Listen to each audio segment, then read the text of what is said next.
அனைவருக்கும் வணக்கம். Ezhil highlights YouTube channel நேயர்களுக்கு ஒரு பயனுள்ள ஒரு வீடியோவை இன்னைக்கு நீங்க பார்க்க போறீங்க. சேலம் அரசு தலைமை மருத்துவமனையுடைய துணை மருத்துவமனையாக சேலத்திலேயே முதல் முறையாக ஒரு புறநகர் அரசு மருத்துவமனை ஹைடெக் வசதிகளுடன் திறக்கப்பட்டிருக்குது. அந்த ஹைடெக் மருத்துவமனையினுடைய சிறப்புகளை தான் இந்த வீடியோவில் நம்ம பார்க்க போறோம். பாருங்க, அரசு புறநகர் மருத்துவமனை அம்மாப்பேட்டை சேலம். அதாவது அம்மாப்பேட்டையில திருவிக்கா பாதை, அம்மாப்பேட்டை மெயின் ரோட்ல அண்ணா மருத்துவமனை, அம்மாப்பேட்டை ஜோனல் ஆபீஸ், சேலம் மாநகராட்சி அம்மாப்பேட்டை மண்டல அலுவலகம் இருக்கு. அந்த மண்டல அலுவலகத்துக்கு உள்ளார பின்புறம் இந்த புதிய அரசு ஹைடெக் மருத்துவமனை புறநகர் மருத்துவமனை புதுசா கட்டிருக்காங்க. இந்த மண்டபத்தின் இந்த அம்மாப்பேட்டையில மண்டலத்துக்கு உள்ள வந்தீங்கன்னாக்கா இந்த பிரம்மாண்டமான புதிய அரசு தலைமை மருத்துவமனையுடைய துணை மருத்துவமனையாக இந்த புறநகர் மருத்துவமனை மக்களுடைய பயன்பாட்டுக்காக கட்டப்பட்டிருக்கிறது. இது நேற்று தமிழக முதல்வர் தருமபுரியில் நடந்த அரசு விழாவில் இருந்து மாண்புமிகு தமிழக முதல்வர் மு.க. ஸ்டாலின் ஐயா அவர்கள் காணொலி வாயிலாக திறந்து வைத்தார். இங்கு நடந்த திறப்பு விழாவில் மக்கள் நல்வாழ்வுத்துறை அமைச்சர் மாண்புமிகு மா. சுப்பிரமணியன், வடக்கு தொகுதி எம்எல்ஏ உயர் திரு வக்கீல் ரா. ராஜேந்திரன், வணக்கத்திற்குரிய மேயர் ராமச்சந்திரன் ஐயா, துணை மேயர் சாரதா தேவி, சேலம் மாவட்ட ஆட்சித்தலைவர் பிருந்தா தேவி மற்றும் சேலம் மருத்துவக் கல்லூரி டீன், துணை மற்றும் மருத்துவ அதிகாரிகள் அனைவரும், பொதுமக்கள் அனைவரும் கலந்து கொண்டு நேற்று இங்கு திறப்பு விழா நடந்தது. அந்த வீடியோவை சிறிது நான் இப்பொழுது காண்பிக்கிறேன், பாருங்கள்.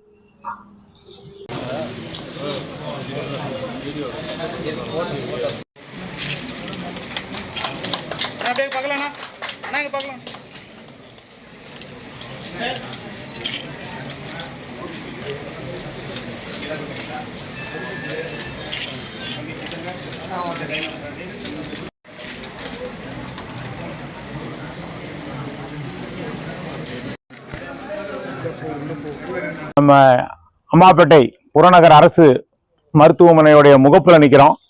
மேல பாருங்க, ஒரு தனியார் மருத்துவமனை சவால் விடும்படி ஒரு நல்ல அருமையான எலிவேஷனோட பிரம்மாண்டமா நவீன கட்டிட அமைப்புல பல்வேறு வசதிகளோட இந்த மருத்துவமனை தொடங்கியிருக்காங்க. அதுதான் அவசர சிகிச்சை பிரிவு. அவசர சிகிச்சை பிரிவுனாக்கா இந்த தற்கொலை முயற்சி, நாய்க்கடி, பாம்புக்கடி, விபத்து போன்ற அவசர சிகிச்சைகள்லாம் அங்கதான் பார்க்க போனோம். சேலம் அரசு தலைமை மருத்துவமனையில என்னென்ன வசதிகள், என்னென்ன சிகிச்சைகள் இருக்கோ எல்லாமே இங்க கிடைக்கும். அது எல்லாம் பல்வேறு நவீன மருத்துவ கருவிகள் எல்லாம் தமிழக அரசு வாங்கி கொடுத்துருக்காங்க. அந்த பிரம்மாண்ட அரசு புறநகர் மருத்துவமனை அம்மாப்பேட்டை, அதோட முகப்பு தான் இப்ப நீங்க பார்த்துட்டு இருக்கீங்க. இப்ப மிக பிரம்மாண்டமாக அமைஞ்சிருக்கு. பாருங்க, தூய்மை பணியாளர்கள் இதை உடனுக்குடன் குப்பைகளை எல்லாம் தொடர்ந்து கூட்டி சுத்தம் பண்ணி இந்த மருத்துவமனையை தூய்மையா வச்சிருக்காங்க. நல்லா சுத்திலும் செடிகள் எல்லாம் வைக்கப்பட்டு நல்லா பசுமையான ஒரு அழகான சூழல் அமைஞ்சிருக்கு. எப்பவுமே நல்லா சுத்தமான ஒரு ஆக்சிஜன் கிடைக்கிற மாதிரி இந்த வளாகமே ஒரு மரங்கள் நிறைந்த வளாகம். ஸோ நல்ல ஒரு அழகான இடத்துல, காற்றோட்டமான இடத்துல, விசாலமான இடத்துல இந்த அரசு துணை புறநகர் மருத்துவமனை அமைஞ்சிருக்கிறது. இந்த பகுதி மக்களுக்கு ஒரு வரப்பிரசாதமாகும். இந்த மருத்துவமனை உள்ள சென்று பார்க்கலாம் வாங்க. இப்ப இந்த அம்மாப்பேட்டை அரசு புறநகர் மருத்துவமனையினுடைய முகப்புல நிற்கிறோம். ஒரு நல்ல ஒரு 5 ஸ்டார் 7 ஸ்டார் ஹோட்டல் வசதி போல ஒரு முந்தி இருக்கிற அரசு மருத்துவமனை அடையாளங்கள்லாம் இல்லாமல் நல்ல டைல்ஸ் ஓட்டப்பட்டு நல்ல செடிகள்லாம் வைக்கப்பட்டு நல்ல அற்புதமான ஒரு அரங்க கட்டிட பாணியில கட்டப்பட்டு ரிசப்ஷன் இங்கதான் வரவேற்பறை. இப்ப இந்த வீடியோ ஒரு நல்ல பாருங்க, அம்மாப்பேட்டை அரசு புறநகர் மருத்துவமனை ஃபுல் வியூ பாருங்க. தனியார் மருத்துவமனையோட சிறப்பா ஒரு விஐபி மருத்துவமனையா அருமையா செக்யூரிட்டி எல்லாம் போட்டு நல்லா கட்டியிருக்காங்க. எல்லா பக்கமும் சிசிடிவி கேமராக்கள் வைக்கப்பட்டு பாதுகாப்பு எல்லாம் பலப்படுத்தப்பட்டிருக்கு. சுத்தம் சுகாதாரமா பராமரிக்கப்பட்டிருக்குது. நல்லது ஒரு அரசு புறநகர் மருத்துவமனை சேலத்துல ஃபர்ஸ்ட் திறந்திருக்கு. ஸோ இந்த வீடியோ பாக்குறவங்க எல்லாருமே இது ஒரு பயனுள்ள ஒரு விஷயம். இதை நீங்க பொழுதுபோக்கு விஷயமும் எதுவும் கிடையாது. இந்த லிங்கை நீங்க நிறைய பேருக்கு ஃபார்வர்ட் பண்ணி நிறைய குரூப்ல எல்லாம் போட்டு இப்படி ஒரு மருத்துவமனை இருக்கிறத நீங்க செஞ்சீங்கன்னா ஒரு புண்ணியமா இருக்கும். ஸோ இந்த வீடியோவை நிறைய நீங்க ஷேர் பண்ணி கமெண்ட் பண்ணி இந்த மருத்துவமனை நல்ல மக்களுக்கு பயன்பாட்டுக்கு, மக்கள் நிறைய பயன்படுத்தி நல்ல ஆரோக்கியமான வாழ்வு வாழ உதவி செய்ய வேண்டும் என்று நான் கேட்டுக்கொள்கிறேன். வணக்கம். இப்ப அம்மாப்பேட்டை அரசு புறநகர் மருத்துவமனையில சிகிச்சைக்காக என்னுடைய நண்பர் அவரை தான் இன்னைக்கு சிகிச்சைக்காக வந்திருக்காரு. நேற்று மருத்துவமனை துவக்கப்பட்டது, இன்னைக்கு சிகிச்சையாக வந்தாரு. அவருடைய அனுபவம் எப்படி இருக்குன்றதை கேட்போம். சார் வணக்கம், உங்க பேரை சொல்லிடுங்க. வணக்கம், என் பேர் ஜெய்சங்கர். என் ஏரியா வாய்க்காப்பற்ற. நான் வந்து இங்க கார்பரேஷன் ஆபீஸ் ஒரு விஷயமா வந்தேன். சரி, என்ன தொந்தரவு? எனக்கு புது ஆஸ்பத்திரி திறந்திருக்காங்க, அனுபவத்தை சொல்லுங்க. புது ஆஸ்பத்திரி ஓபன் பண்ணிருக்காங்க, உள்ள போய் பார்க்கலாம். ஏற்கனவே எனக்கு வந்து இடுப்பு வலியா இருந்தது. சரின்ட்டு ஓபியில போய் கேட்டேன். ரிசப்ஷன்ல போயிட்டு நீங்க ஓபி சீட் எழுதிட்டு வாங்க, அப்புறம் டாக்டரை பார்க்கலாம் அப்படின்னாங்க. டாக்டர் வந்து திருமலை அப்படிங்கிறவரை பார்த்தேன். திருமலை அவர் பேரை கேட்டது திருமலைன்னு சொன்னாரு. திரும்ப எப்போ வந்து கான்டாக்ட் பண்ணலாம் அப்படின்னு கேட்டதுக்கு மாத்திரை வந்து ஒரு 3 நாளைக்கு எழுதி கொடுத்துருக்காரு. வலி இருந்தா வாங்க, இல்லைன்னா வந்து தேவையில்லை. மாத்திரை கொடுத்துட்டாங்களா? மாத்திரை வந்து உடனே கொடுத்துட்டாங்க. ரொம்ப ஈஸியா இருந்தது. எப்படி ஆஸ்பத்திரி உள்ள? ஆஸ்பத்திரி வந்து பெரிய ஒரு விஐபி பாக்குற இடம் மாதிரி ரொம்ப அற்புதம். விஐபி சிகிச்சை கொடுக்குற மாதிரி அற்புதமா நல்ல வடிவமைப்புல நல்லா கவனிச்சாங்களா? நல்லா கவனிச்சாங்க. டாக்டருங்க நல்லா பேசுனாங்களா? ஈஸியா நல்ல இந்த ஒரு முகமலர்ச்சியோட பேசுனாங்க. டாக்டருங்க முகமலர்ச்சியோட பேசுறாங்க. நல்ல விஐபிகள் இருக்கக்கூடிய ஒரு பெரிய மருத்துவமனை இருக்கு. உடனே மக்களுக்கு வந்து நிறைய பேருக்கு வந்து தெரியப்படுத்தணும் இதை. ஆமா ஆமா, இதை மக்கள்லாம் பயன்படுத்திக்கணும். நல்ல அருமையான சிகிச்சை. உங்களுக்கு ரொம்ப திருப்தி? எனக்கு ரொம்ப திருப்தி. இப்ப நான் மாத்த வாங்கிட்டு போயிருக்கேன். ஒரு 3 டேஸ் கழிச்சு பெயின் கம்மியா இருந்தா திரும்ப வருவீங்க. பெயின் நல்லா இருந்தா வர வேணான்ட்டாரு டாக்டர். அட்டன் பண்றாரு. உள்ள எல்லா பிரிவு டாக்டர் ஓபி பாத்துட்டு இருக்காரு. ஒரு 6 பிரிவுக்கு ஓபி இருக்கு. நான் 3ஆம் நம்பருக்கு போனேன். பாருங்க, நீங்க வந்து முறைப்படி கம்ப்யூட்டர் ஓபி போட்டு டாக்டரை பார்த்து டாக்டர் முகமலர்ச்சியோட வரவேற்று இவருக்கு என்னவோ அதுக்குரிய மருந்துகள் கொடுத்துருக்காரு. மருந்துகள் பார்மசியில ஃப்ரீயா கொடுத்துட்டாங்க. இப்போ ஒரு சந்தோஷமா போறாரு. ஸோ இந்த அரசு புறநகர் மருத்துவமனை, அம்மாப்பேட்டை மருத்துவமனையை இப்பகுதியில் உள்ள மக்கள் இந்த வீடியோ பார்க்குற எல்லாருமே அவசியம் வந்து பயன்படுத்திக்கோங்க. நன்றி, வணக்கம் சார். ரொம்ப நன்றி. வணக்கம் sir. Right sir, thank you sir. இப்போ இந்த அம்மாப்பேட்டை அரசு புறநகர் மருத்துவமனைக்கு வந்த இன்னைக்கு சிகிச்சைக்காக வந்த சகோதரி அவங்க இங்க நிக்கிறாங்க. இன்னைக்கு அவங்களுடைய அனுபவம் எப்படி இருக்குன்னு கேட்கணும். அக்கா, உங்க பேர் என்னங்கக்கா? கே சாந்தி. கே சாந்தி. எப்படி ஆஸ்பத்திரி புதுசா கட்டிருக்காங்க தமிழக அரசுல? நேத்து நான் உள்ள போய் பாத்தீங்க, எப்படி இருக்கு? நல்லா இருக்குங்க. நல்லா வசதி எல்லாம் இருக்கா? ஒரு அரசு தலைமை அரசு மருத்துவமனை மாதிரி இருக்கா? தனியாரோட நல்லா இருக்கு? தனியார் மருத்துவமனை அளவுக்கு நல்லா இருக்கு. நல்லா உள்ளெல்லாம் நல்லா பிரம்மாண்டம், நல்லா நீட்டா கட்டி இருக்காங்க. நல்லா இருக்கு. நல்லா பெண்களுக்கு எல்லாம் நல்லா ஒரு பாதுகாப்பா நல்லா நீட்டா இருக்கு. எல்லாம் நல்லா பதில் சொல்றாங்களா?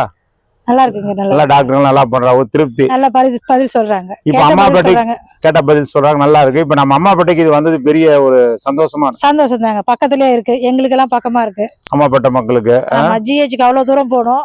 இது எங்களுக்கு எல்லாம் பக்கமா இருக்கு. நாங்க பனவாப்பேட்டையில இருக்கிறேன். பனவாப்பேட்டை இது பக்கமா இருக்கு. இந்த மாதிரி முதல் தடவை இப்பதான் வந்து அரசு தலைமை மருத்துவ துணை மருத்துவமனையா இந்த மாதிரி புறநகர்ல தான் ஃபர்ஸ்ட் டைம் கட்டிருக்கிறாங்க. தமிழக முதல்வர் தெரிவிச்சிருக்காரு. அதனால நல்லா இருக்கு. உள்ள போயிட்டு வந்திருக்கீங்க. நீங்க பொனாப்பேட்டை மக்கள் சார்பா தமிழக முதல்வருக்கு ஒரு நன்றி சொல்லிடுங்க. ஒரு தமிழக முதல்வருக்கு இந்த மருத்துவமனை கொண்டதுதான் இங்க பக்கமா இருக்கிறது எங்களுக்கு ரொம்ப வசதியா இருக்குது. நல்லா இருக்குது. ஏதாவது ஒரு ஆபத்துனா டக்குன்னு வரலாம். பரவாயில்ல. முதல்வருக்கு மிக்க நன்றி. ரைட். இந்த மாதிரி இவங்க அனுபவத்தை இவங்க சொல்லியிருக்காங்க. ஸோ நம்ம 2 பேர் ஒரு துளி ஒரு பானை சோற்றுக்கு ஒரு சோறு பதங்கிற மாதிரி ஒரு 2 பேர் பேட்டி எடுத்திருக்கோம். இதே மாதிரி வரவங்களாம் சந்தோஷமா போயிட்டு இருக்காங்க.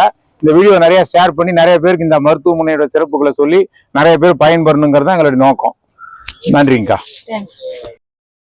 இந்த அம்மாப்பேட்டையில துவங்கப்பட்ட புறநகர் அரசு தலைமை, அதாவது புறநகர் அரசு மருத்துவமனை சேலத்துல முதல் முறையாக அரசு தலைமை மருத்துவமனைக்கு அப்பாற்பட்டு ஒரு புறநகர்ல ஒரு அரசு மருத்துவமனை துவங்கப்பட்டது. இதுதான் முதல் முறை. அது அம்மாப்பேட்டையில தான் துவங்கியிருக்காங்க இந்த புறநகர் அரசு மருத்துவமனை. இது நல்ல ஹைடெக் வசதிகளோட அமைக்கப்பட்டிருக்குது. இது வந்து ஜப்பான் பன்னாட்டு நாட்டு முகமை ஒரு கூட்டுறவு அமைப்போட இணைஞ்சு நிதியுதவியோட கிட்டத்தட்ட 42 கோடி ரூபாய் செலவுல 55,466 சதுரடியில தரைதளத்தோட 3 தளங்களுக்கு கூடிய ஒரு பெரிய பிரம்மாண்ட அரசு மருத்துவமனையா அமைஞ்சிருக்குது. இதுல வந்து ஆப்ரேஷன் தியேட்டர் வந்து பாத்தீங்கன்னாக்கா மாடுலர் ஆப்ரேஷன் தியேட்டர், அதாவது பாக்டீரியா கிருமிகள் உள்ள வராம ஃபில்டர் காற்றோட கூடிய மாடுலர் ஆப்ரேஷன் தியேட்டர் 2, தீவிர சிகிச்சை அறுவை சிகிச்சை அரங்கங்கள் 2ன்ட்டு 4 ஆப்ரேஷன் தியேட்டர்கள் இருக்குது. அது இல்லாம ரத்த வங்கி, ரத்த சேமிப்பகம், சமையல் கூடம், சலவையகம், பார்மசி அப்படின்னு சொல்லிட்டு பல்வேறு வசதிகள் இங்க செஞ்சு கொடுத்துருக்காங்க மக்களுக்கு. அனைத்து இருதய சிகிச்சை, மகப்பேறு மருத்துவம், பிரசவம் பார்க்கறது, அப்புறம் எலும்பு முறிவு சிகிச்சைன்னு எல்லாமே எல்லா சிகிச்சை பிரிவு இங்க இருக்கு. புற நோயாளிகள் பிரிவு தனியா வந்து உள்ள போனோடனே கம்ப்யூட்டரைஸ்டு ஓபி சீட்டு வாங்கிட்டு டாக்டரை பார்க்கறது வசதிகள் இருக்கு. மருந்து பார்மசி எல்லாம் இங்க கொடுக்குறாங்க. அப்படியே பார்த்தீங்கன்னா இங்க எல்லாம் நல்ல விசாலமான நல்ல வசதியோட 3 அடுக்குல வந்து அட்டகாசமான இந்த மருத்துவமனை வந்து கட்டப்பட்டிருக்குது. இது வந்து இப்ப இது சேலம் சூப்பர் ஸ்பெஷாலிட்டி மருத்துவமனையிலையும் அரசு தலைமை மருத்துவமனையிலையும் நான் வந்து 9 மாவட்டங்கள், திருப்பத்தூர், கள்ளக்குறிச்சி, சேலம், தருமபுரி, இப்படி சேலத்தை சுத்தி இருக்க 9 மாவட்ட மக்கள் வந்து அங்க சிகிச்சைக்கு வந்துட்டு இருக்காங்க. இப்ப இந்த புறநகர் அரசு மருத்துவமனை, இப்ப இந்த அம்மாப்பேட்டையில முதலாக கட்டப்பட்ட இந்த புறநகர் 42 கோடி செலவுல கட்டப்பட்ட இந்த புறநகர் மருத்துவமனையின் மூலமாக இந்த பக்கம் இருக்கக்கூடிய ஆத்தூர், கங்கவள்ளி, தம்பம்பட்டி, அயோத்தியாப்பட்டினம், அப்புறம் அம்மாப்பேட்டை, புனவாப்பேட்டை, சித்தேஸ்வரா, பட்டக்கோவில் பகுதி மக்கள் எல்லாம் ரொம்ப பயன்பெறுவாங்க. அவங்களுக்கு இது ஒரு வரப்பிரசாதமானது அமைஞ்சிருக்குது. இந்த பகுதி மக்கள் எல்லாம் ரொம்ப மகிழ்ச்சி அடைஞ்சிருக்காங்க. ஸோ இங்க எல்லா விதமான ஆரம்ப சிகிச்சை, முதலுதவி சிகிச்சை இங்க தரப்படுது. எல்லாமே பண்ணுது. மேல் சிகிச்சைக்கு வந்து அரசு தலைமை மருத்துவமனைக்கு அனுப்பி வச்சிருவாங்க. அப்புறம் டயாலிசிஸ், இந்த ரத்த சிறுநீர் கிட்னி செயலிழந்தவர்கள் டயாலிசிஸ் ரொம்ப முக்கியம். அது தனியார் மருத்துவத்தில் பண்ணால் நிறைய செலவாகும். அது 4 மிஷின், நவீன மிஷின் இருக்கு, பல்வேறு நவீன மருத்துவ உபகரணம் இருக்கு. உள்ளெல்லாம் போனீங்கன்னா எல்லாமே ஒரு ஸ்டார் ஹோட்டல் போல, கீழே தரையிலெல்லாம் டைல்ஸ் பதிக்கப்பட்டு, குஷன் சேர்லாம் விசாலமாக இடம் போட்டப்பட்டு, வெளிச்சமா காற்றோட்டமா என்னென்ன பிரிவுன்னு எழுதி ஓட்டப்பட்டு மிக அற்புதமாக இந்த மருத்துவமனை வடிவமைக்கப்பட்டு இன்னைக்கு தமிழக முதல்வர் அவர்கள் இதை மக்கள் பயன்பாட்டுக்கு திறந்து வச்சிருக்காங்க. நேற்று மக்கள் நல்வாழ்வுத்துறை அமைச்சர் மா சுப்பிரமணியன் ஐயா அவர்களும், அரசு மாவட்ட ஆட்சியர், மாவட்ட தலைமை மருத்துவர் டீன் அவர்கள், தலைமை மருத்துவமனை டீன் மற்றும் சேலம் வடக்கு தொகுதி எம்எல்ஏ அண்ணன் வக்கீல் ராஜேந்திரன் அவர்கள், மேயர் ராமச்சந்திரன் ஐயா அவர்கள், துணை மேயர் சாரதா தேவி மற்றும் மருத்துவர்களாக வந்து குத்துவிளக்கு ஏற்றி இன்று இந்த மருத்துவமனையை வந்து இங்க நடந்த விழாவில் துவக்கி வச்சிருக்காங்க. ஸோ இந்த சேலத்துல முதல் முறையாக ஒரு புறநகர் அரசு மருத்துவமனை திறக்கப்பட்டிருக்கிறது. அம்மாப்பேட்டை மெயின் ரோட்ல அம்மாப்பேட்டை மண்டல அலுவலகத்தின் வளாகத்தின் உள்ளார் அண்ணா மருத்துவமனை, பழைய அண்ணா மருத்துவமனை ஃபேமஸ் ஆனதை பக்கத்துல கட்டியிருக்காங்க. ரொம்ப பெரிய பிரம்மாண்டமான மருத்துவமனையை கட்டி எல்லா வசதிகள், நல்ல மருத்துவ உபகரணங்கள்லாம் கொடுத்துருக்காங்க. இது இந்த பகுதி மக்கள் ரொம்ப மகிழ்ச்சி அடைஞ்சிருக்காங்க. தமிழக முதல்வருக்கு அம்மாப்பேட்டை பகுதி, புனவாப்பேட்டை, சித்தேஸ்வரா பகுதி மக்கள் சார்பாக நெஞ்சார்ந்த நன்றிகளை தெரிவிச்சுக்கிறோம். மக்கள் அவசியம் இந்த மருத்துவமனையை நீங்க பயன்படுத்திக்க சொல்லி அன்பு வேண்டுகோள் விடுக்கிறோம். நன்றி, வணக்கம். எலிலைஸ் இந்த யூடியூப் சேனல் உங்களுக்கு பிடிச்சிருந்தா நிறைய பேருக்கு மருத்துவ வசதி தேவைப்படுறவங்களுக்கெல்லாம் இதை நீங்க ஷேர் பண்ணீங்கன்னா அவங்களுக்கு ரொம்ப பயனுள்ளதா இருக்கும். நன்றி, வணக்கம். ஈசன் எழில் விழியன். இது வரைக்கும் இந்த சேனலை சப்ஸ்கிரைப் பண்ணாதவங்க வீடியோ கீழே இருக்கிற சப்ஸ்கிரைப் பட்டனை ஒரு தடவை அழுத்தி சப்ஸ்கிரைப் பண்ணுங்க. அப்படியே பக்கத்தில் இருக்கிற பெல் ஐக்கானையும் ப்ரெஸ் பண்ணுங்க. அப்போ தான் எங்களுடைய அடுத்தடுத்த வீடியோக்களோட நோட்டிஃபிகேஷன் உங்களுக்கு கிடைக்கும்.